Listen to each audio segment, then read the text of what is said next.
जय हिंद दोस्तों, स्वागत है आप सभी का आपके अपने परिवार जीएस फोकस फैमिली में।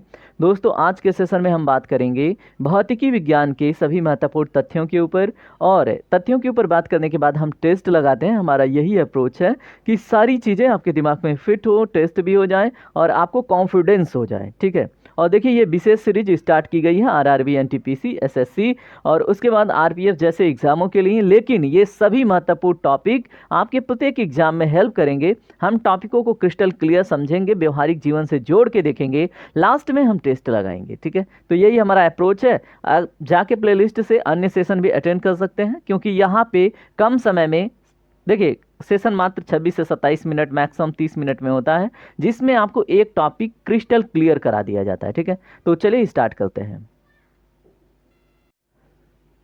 चलिए वन बाय वन टॉपिक अब समझते हैं। देखिए, वेग में प्रति इकाई समय में होने वाले परिवर्तन को, उस पिंड का हम क्या कहते हैं? त्वरण, जिसको इंग्लिश में एक्सेलरेशन कहते हैं। ठीक है, अब इसको व्यवहारिक जीवन में अगर आप देखें तो अगर आप बाइक चलाते हैं ना, हुर्र फुर्र कुछ भी करके चलाते हैं, तो आप ना जब हुर्र कराते हैं, यानी कि जब एक्सलेट करते हैं, ठीक है, तो वही एक्सेलरेशन ही त्वरण है। ठीक है, अपने गाड़ी को आप क्या करते हैं? उसके प्रारंभिक जो स्पीड है उससे क्या करते हैं? बढ़ाते हैं या कम करते हैं। ठीक है, तो वही क्या है? वही त्वरण है दोस्तों। अब आप नहीं भूलेंगे, व्यवहारिकता भी आपने जान लिया। अगर हम बात करें, त्वरण और विस्थापन दोनों सदिश राशियां हैं। अब यहाँ सदिश राशियों को मैंने क्लियर कराया था पहले चैप्टर में। ठीक है, तो यहाँ पे अगर मैं बताऊं कि जब किसी भी राशि के लिए दिशा और परिमाण दोनों, ठीक है, दोनों उसके लिए निश्चित हों, तो वो सदिश राशि कहलाती है। ठीक है, जैसे त्वरण है और जो विस्थापन है, इसके लिए एक पर्टिकुलर डायरेक्शन में आप क्या करोगे? वेरिएशन करोगे, यानी परिवर्तन करोगे। ठीक है, तो वही क्या कहलाएगा? सदिश राशि। ठीक है, और विस्थापन क्या होता है दोस्तों? एक निश्चित दूरी, ठीक है, एक निश्चित दूरी, एक निश्चित दिशा में चली गई दूरी क्या कहलाती है? विस्थापन। ठीक है, तो आप क्लियर हैं। अब यहाँ पे बात करें हम तीसरे पॉइंट के ऊपर। न्यूटन के प्रथम गति के नियम के अनुसार अगर कोई वस्तु गतिशील है तो वो गतिशील रहेगी, अगर कोई वस्तु विरामावस्था में है तो वो विरामावस्था में ही रहेगी। ठीक है, यही है न्यूटन का प्रथम गति का नियम। ठीक है, ये कब तक संभव रहेगा? जब तक कि उसके ऊपर कोई बाहरी बल ना लगे। अब मैं आपको एक एग्जांपल बताता हूँ। जब आप पूरे दिन का कार्य करके थक जाते हो, ठीक है, तो आप जाते हो बेड पे, तो बेड सीट आपकी पड़ी रहती है और उस पे कुछ धूल कण पड़े रहते हैं। ठीक है, तो वो धूल कण अपने विरामावस्था में ही रहना चाहते हैं। अब आप क्या करते हो? अचानक से उसको ऐसे झाड़ते हो। ठीक है, झाड़ने से क्या होता है? वो सब अपना स्थान हटा लेते हैं, वो भाग जाते हैं ना। तो अब आपको क्लियर रहेगा, अब जब आप बेडशीट पे जाओगे तो न्यूटन के प्रथम गति के नियम को आप स्मरण करोगे। चलो ठीक है, एक और एग्जांपल बता दूं। आप जब कपड़ा क्या करते हो? कपड़ा जब धो लेते हो, ठीक है, तो उसमें से पानी निकालने के लिए आप क्या करते हो? उस पर बल लगाते हो, एक बाहरी बल लगाते हो, जिससे उसमें चिपका हुआ पानी उससे हट जाता है। ठीक है, और वो पानी तब तक चिपका रहता है जब तक आप उस पर एक्सटर्नल बल नहीं लगाते। तो अब तो क्लियर हो गया ना? अगर हो गया तो आप लाइक कर लेना इस सेशन को। ठीक है, चलो अब हम बात करते हैं तीसरे पॉइंट पे। विराम के जड़त्व के कारण रुकी हुई गाड़ी को अकस्मात चलने से यात्री पीछे की ओर झुक जाता है। ठीक है, ये भी एक तरह से एग्जाम्पल हो गया, एक तरह से अनुप्रयोग हो गया। जैसे मान लीजिए, अगर आप गाड़ी में बैठे हुए, बाइक पे बैठे हुए, कई बार आपके साथ हुआ होगा, आपका दोस्त अचानक से गाड़ी को स्टार्ट करके एक्सलेट किया होगा, तो आप पीछे की तरफ झुक गए होगे। आपने बहुत सारे शॉट्स में गिरते हुए भी लोगों को देखा होगा। वही है, ठीक है, वही स्थिति है कि उस पर बैठा हुआ व्यक्ति उसी स्थिति में बना रहना चाहता है, लेकिन उस पर एक्सटर्नल बल लगते ही वो पीछे की ओर गिर जाता है। ठीक है, अब क्लियर हो गए आप। गति के जड़त्व के कारण चलती हुई गाड़ी को अचानक रोकने पर यात्री आगे की ओर झुक जाता है। विराम के जड़त्व के कारण ठंडे डंडे से प्रहार करने पर कोट की धूल झड़ जाती है। ये भी मैंने आपको समझा दिया है। न्यूटन के प्रथम गति के नियम से बल की परिभाषा प्राप्त होती है। ठीक है, तो आप इस तरह से बहुत सारी चीज़ें यहाँ पे समझ चुके हैं। अब यहाँ पे न्यूटन के प्रथम गति के नियम से आप यही बात हो रही है। ठीक है, आपने ये फार्मूला देखा है ना? जरूर ही देखा होगा। ठीक है, अब इसमें क्या है? यम द्रव्यमान है, ये क्या है? एक्सेलरेशन, त्वरण, तो ये क्या है? बल। ठीक है, तो यहाँ से बल की परिभाषा प्राप्त होती है, यही इसमें कहने की कोशिश है। चलिए बात करते हैं अन्य टॉपिक के ऊपर। इकाई समय में तय की गई दूरी क्या कहलाती है दोस्तों? चाल कहलाती है। ठीक है, आपको क्लियर हुआ? इकाई समय में निश्चित दिशा में अगर कोई तय की गई दूरी है तो वो वेग कहलाती है। तो चाल और वेग में अंतर होता है। चाल एक अदिश राशि हो सकती है, लेकिन वेग एक क्या होगा, सदिश राशि होगा, ठीक है, क्योंकि एक निश्चित दिशा भी इसके साथ जुड़ गया है ना। तो इस तरह से आप खुद को क्लियर करके चलेंगे। सदिश राशियों को परिमाण और दिशा दोनों, ठीक है, दोनों चाहिए होते हैं, जबकि अदिश राशियों में केवल परिमाण चाहिए होता है। ये मैंने आपको क्लियर करा दिया। चाल एक अदिश राशि है, मैंने इसको आपको क्लियर कराया, और वेग एक सदिश राशि है, ठीक है। अब बात करें किसी वस्तु द्वारा निश्चित दिशा में अगर स्थान परिवर्तन किया जाता है तो वो विस्थापन कहलाता है। मैंने फर्स्ट पेज पे ही आपको क्लियर करा दिया था, ठीक है। विस्थापन शून्य हो सकता है, लेकिन तय की गई दूरी शून्य नहीं होती। अब आपको कुछ मैं यहाँ पे बताऊं, चलिए, अगर आपसे कहा जाए कि एक व्यक्ति ए पॉइंट से, ठीक है, अपने सर पे 50 किलोग्राम का, ठीक है, वेट उठा के, ठीक है, एक गोल गोल चक्कर लगाते हुए बी पॉइंट पे गया, और बी पॉइंट से दोस्तों पुनः ए पॉइंट पे चला आया, ठीक है, आपको क्लियर हुआ। अब आपसे पूछा जाता है उसके द्वारा जो वर्क डन है, उसके द्वारा जो कार्य है वो कितना किया गया, उसके द्वारा किया गया कार्य कितना हुआ, बताइए, अपना दिमाग लगाइए दोस्तों। चाहे स्थिति सर्कल वाला हो या फिर ए पॉइंट से गया बी पे और बी से पुनः यही वेट लेके चला आया, तो यहाँ पे कार्य शून्य हो जाता है। अब पूछेंगे कैसे। कार्य बराबर क्या होता है, बल गुणे विस्थापन। क्या होता है दोस्तों, यहाँ पे अगर हम बात करें, कार्य बराबर होता है बल गुणे विस्थापन, ठीक है।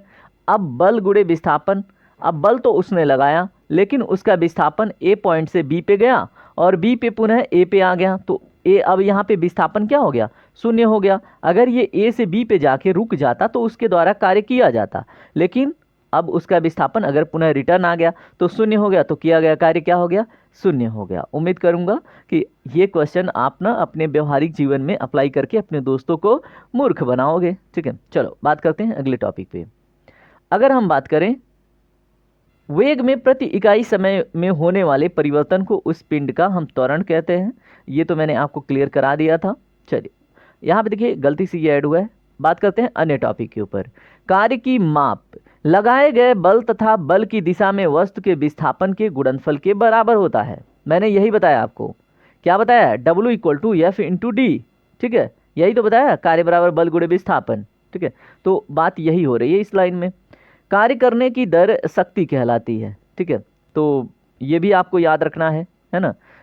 अब उस तरह से नॉर्मली आप P=W/T तो आपको पता ही है ना, तो T से ये क्या है, दर है, ठीक है, और ये क्या है, वर्क डन है, और कार्य करने की दर क्या हो गई दोस्तों, शक्ति कहलाती है, ठीक है, और कार्य करने की क्षमता जो है वो ऊर्जा कहलाती है।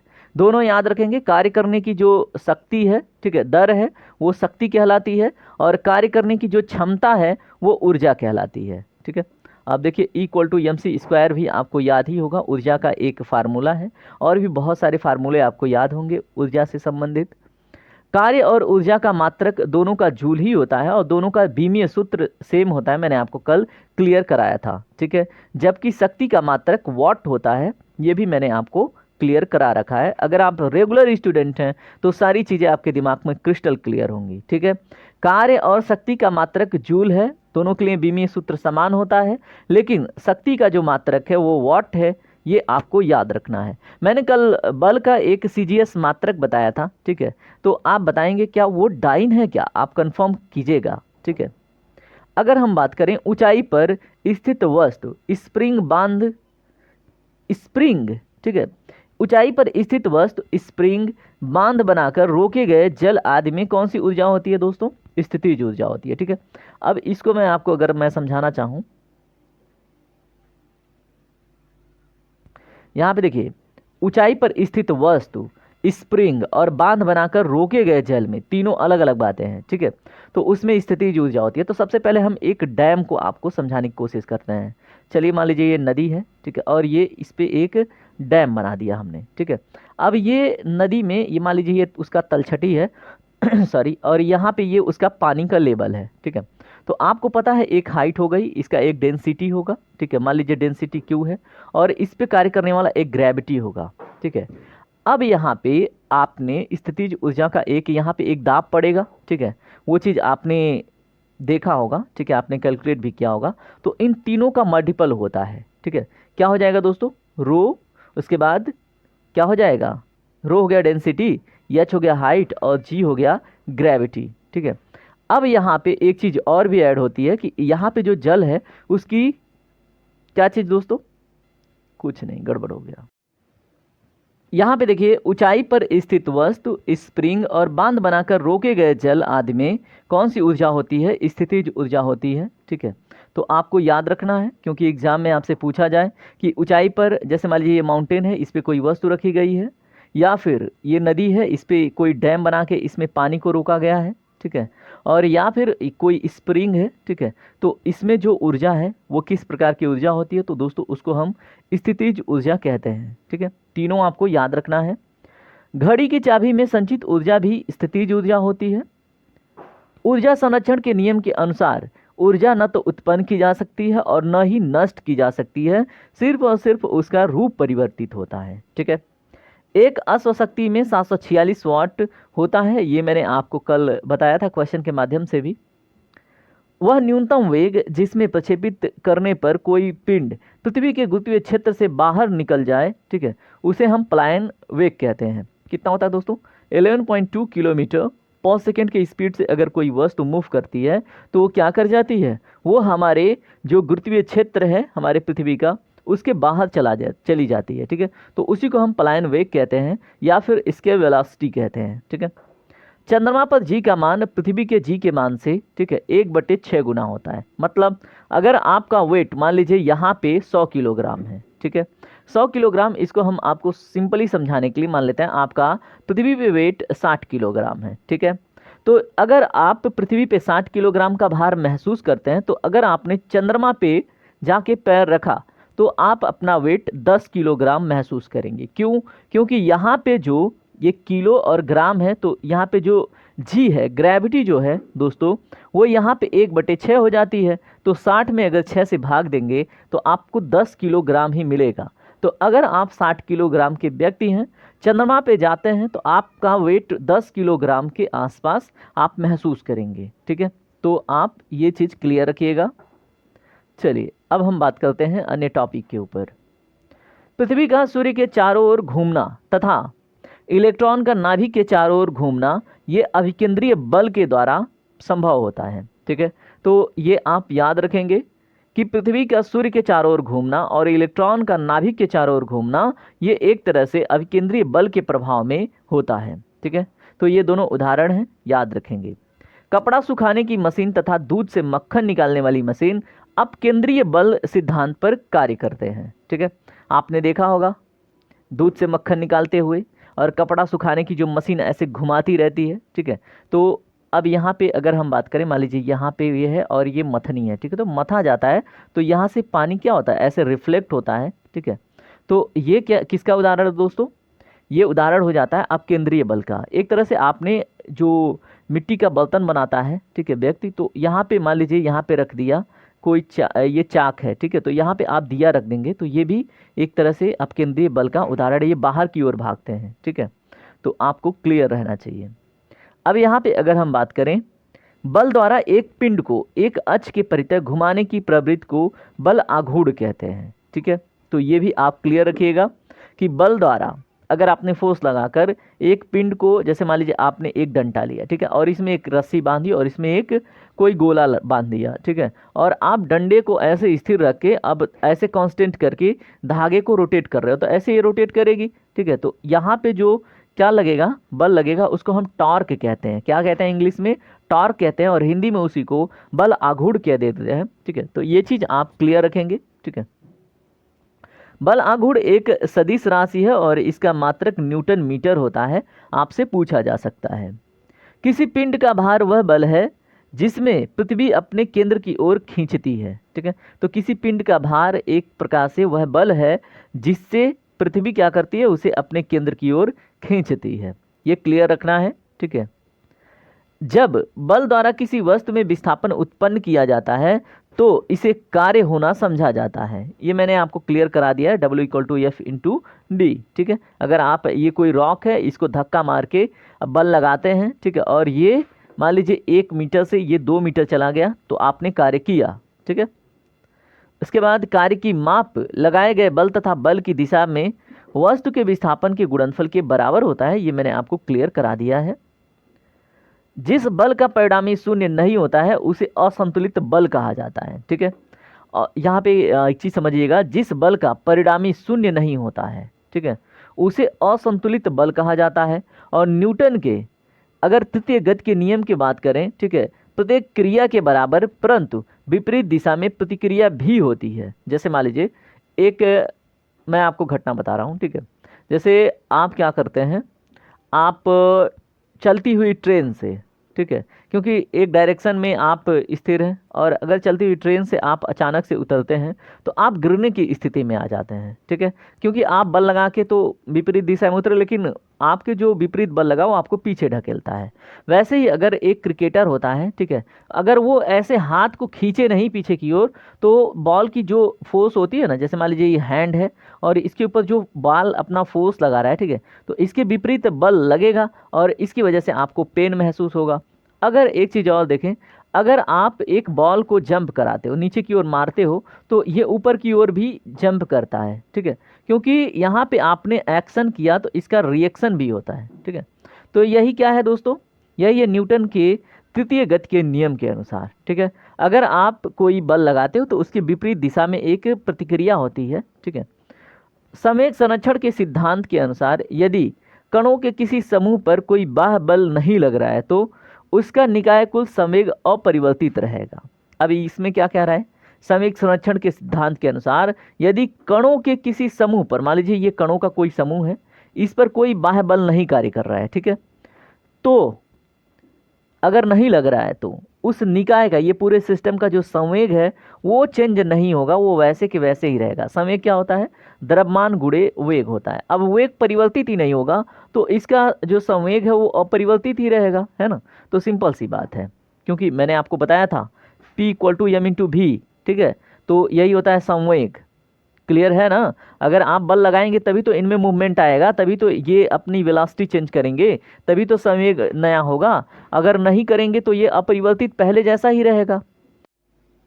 चलिए अभिकेंद्रीय बल समझते हैं। देखिए मैंने आपको अभी एक एग्जाम्पल दिया था कि पृथ्वी के सूर्य के चारों ओर घूमना तथा इलेक्ट्रॉन के नाभिक के चारों ओर घूमना, ये अभिकेंद्रीय बल की वजह से पॉसिबल होता है। इसमें होता क्या है, वस्तु वृत्तामार्ग पर तो चलती है लेकिन उस पर एक बल लगता है, वो वृत्त की ओर खींचा रहता है, ठीक है, जिसे हम अभिकेंद्रीय बल कहते हैं। जैसे मान लीजिए ये सूर्य है, ठीक है, और सूर्य के चारों तरफ क्या है, बहुत सारे ग्रह चक्कर लगाते हैं, हमारी पृथ्वी भी घूमती रहती है। तो हमारी पृथ्वी इससे बंधी हुई, इसीलिए ये क्या करती है, एक दीर्घ वृत्ताकार कक्ष में घूमती रहती है, ठीक है। तो इस सूर्य के द्वारा इसके ऊपर एक बल लगता है जिसके हम अपकेंद्रीय बल कहते हैं, ठीक है। अब यहाँ पे देखिए अपकेंद्रीय बल, इसको भी मैंने समझाया, ये चाक है और यहाँ पे अगर चाक के किनारे पे दिया रखें तो इसका एक डायरेक्शन, एक बल कार्य करेगा, प्रतिक्रिया बल, जो बाहर की ओर ढकेलने की स्थिति में रहेगा और इसे हम क्या बोलते हैं दोस्तों, प्रतिक्रिया बल, ठीक है। और इसी को एक तरह से अपकेंद्रीय बल भी कहते हैं, ठीक है। अब यहाँ पे इसको समझने के लिए, अपकेंद्रीय बल को समझने के लिए जो ज्वार भाटा आता है, ठीक है, तो ज्वार भाटा इसका बेस्ट एग्जाम्पल है, ठीक है। अब आप याद रखेंगे। चलिए ये चीज़ें हमने क्लियर कर ली। अब बात करते हैं, किसी पिंड द्वारा इकाई समय में ध्रुवांतर पर बनाया गया कोण कोणीय वेग कहलाता है। कोणीय वेग का मात्रक पूछा जाता है तो रेडियन प्रति सेकेंड होता है। न्यूटन के प्रथम गति के नियम को जड़त्व का नियम और गैलीलियो का नियम भी कहते हैं। आपको ये क्लियर रखना है। मैंने गैलीलियो वाला चर्चा करा था, गैलीलियो ने इसके ऊपर सबसे पहले टिप्पणी करी थी। किसी वस्तु की मात्रा और वेग के गुणनफल को संवेग कहते हैं। इसको अभी हमने आपको समझाया था, P=m/v, ठीक है। और ये भी समझाया था अगर इसमें इस संवेग पे कोई बल बाहरी कार्य ना करे तो ये अपरिवर्तित रहता है संवेग, ठीक है। अब यहाँ पे एक चीज़ समझेंगे, न्यूटन के द्वितीय गति के नियम के अनुसार किसी वस्तु के संवेग में परिवर्तन की दर उस वस्तु पर आरोपित बल के समानुपाती तथा द्रव्यमान के व्युत्क्रमानुपाती होता है और त्वरण की दिशा बल की दिशा में होती है, ठीक है। अब इसको मैं आपको समझाने की कोशिश करूं तो यहाँ पे इस पे जो फोर्स लगता है, ठीक है, तो फोर्स क्या होगा, इस पे जो संवेग परिवर्तन की दर है उसके समानुपाती होगा, ठीक है।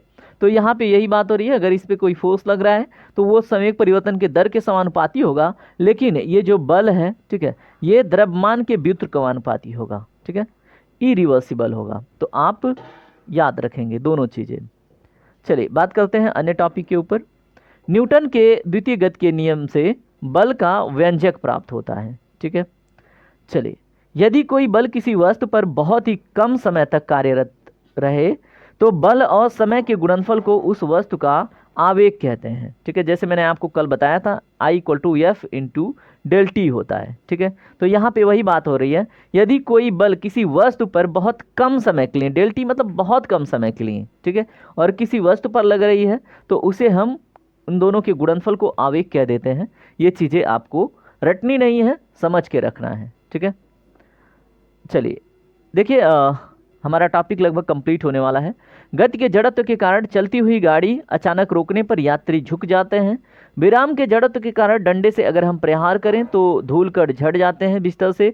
न्यूटन के प्रथम गति के नियम से बल की परिभाषा आती है। बल वह भौतिक कारण है जो किसी वस्तु पर लगाकर उसकी अवस्था में परिवर्तन लाता है और या तो फिर लाने की चेष्टा करता है। ठीक है, किसी पिंड द्वारा इकाई समय में ध्रुवांतर पर जो बनाया गया कोण होता है या फिर चली गई उसकी स्पीड होती है उसको हम कोणीय वेग कहते हैं, और कोणीय वेग का मात्रक रेडियन प्रति सेकेंड होता है। एक तरह से आपका क्विक रिवीजन हो गया। ठीक है, और इस तरह से आपके सभी टॉपिक कंप्लीट हो चुके हैं।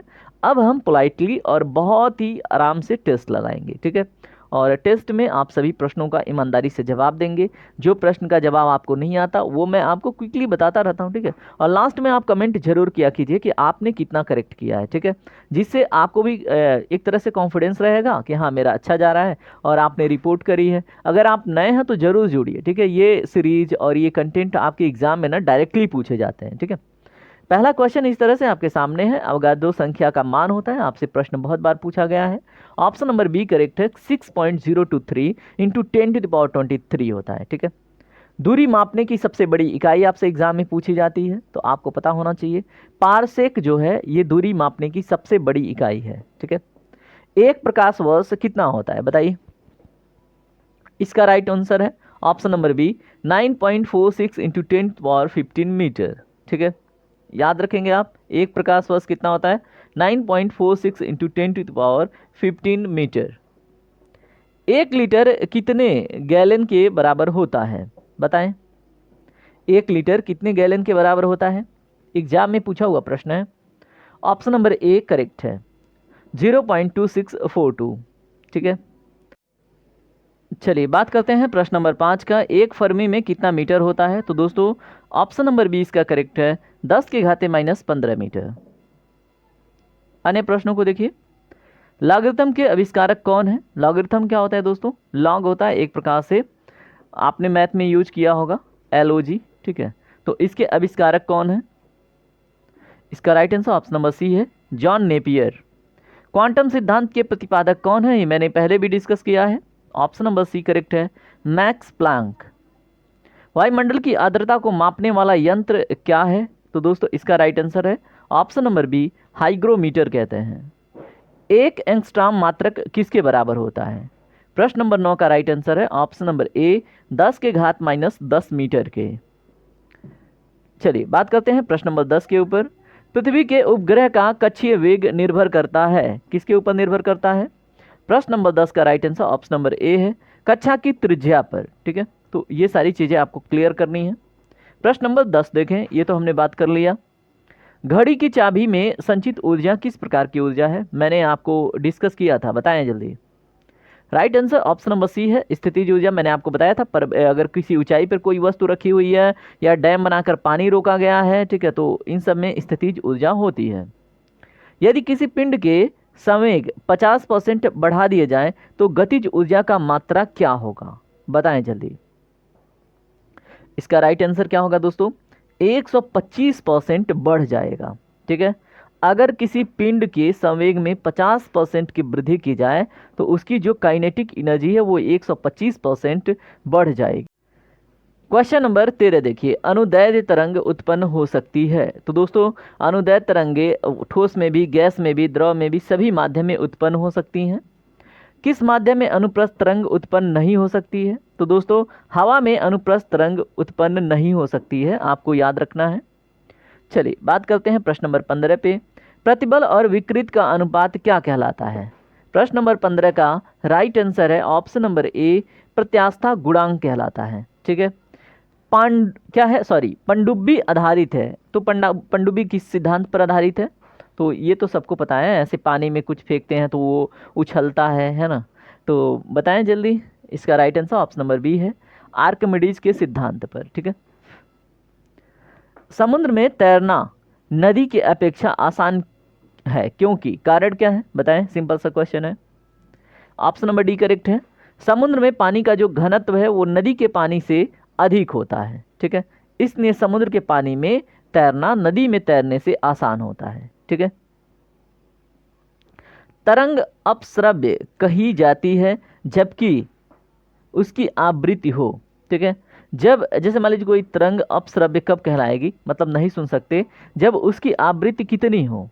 प्रश्न नंबर 18 का right answer option number D है, अगर कोई मतलब तरंग जिसकी अगर फ्रिक्वेंसी, ठीक है, 20 हर्ट्ज हो, ठीक है, तो उसको 20 हर्ट्ज से कम हो तो उसको नहीं सुना जा सकता। ठीक है, उसे अपश्रव्य तरंगे कहते हैं, जिसे जैसे चमगादड़, बिल्ली और फिर कुत्ते, ये सब उसको मतलब महसूस कर लेते हैं, लेकिन सामान्य मनुष्य उसे नहीं महसूस कर पाता, नहीं सुन पाता। ठीक है, प्रश्न नंबर 19 देखें, ये देखिए हमने इसके ऊपर बात किया क्या, नहीं। यदि तरंग की लंबाई का मान आधा कर दिया जाए तो ध्वनि का वेग क्या होगा? प्रश्न नंबर 19 का right answer option number A है, आधा हो जाएगा। ठीक है, अगर किसी तरंग की लंबाई का मान आधा कर दिया जाए तो ध्वनि का जो वेग है वो आधा हो जाएगा। ध्वनि तरंगे हैं, किस प्रकार की तरंगे हैं ध्वनि तरंगे? तो इसका right answer option number A है, ये अनुदैर्ध्य तरंगे हैं। ठीक है, मैंने आपको बताया था, अब ध्वनि किसी भी माध्यम में चल सकता है ना, तो ये तो आपको पता ही है। गोलीय दर्पण की फोकस दूरी उसकी वक्रता त्रिज्या की होती है, कितनी होती है? देखिए ये वाला चैप्टर भी करा रखा है, इसका राइट आंसर है ऑप्शन नंबर ए, आधी होती है। ठीक है, तो गोलीय दर्पण की जो फोकस दूरी है उसकी वक्रता त्रिज्या का F equal to R upon two, तो आपको पता ही है ना, ये तो आप पढ़ के आ रहे हैं, तो याद रखें।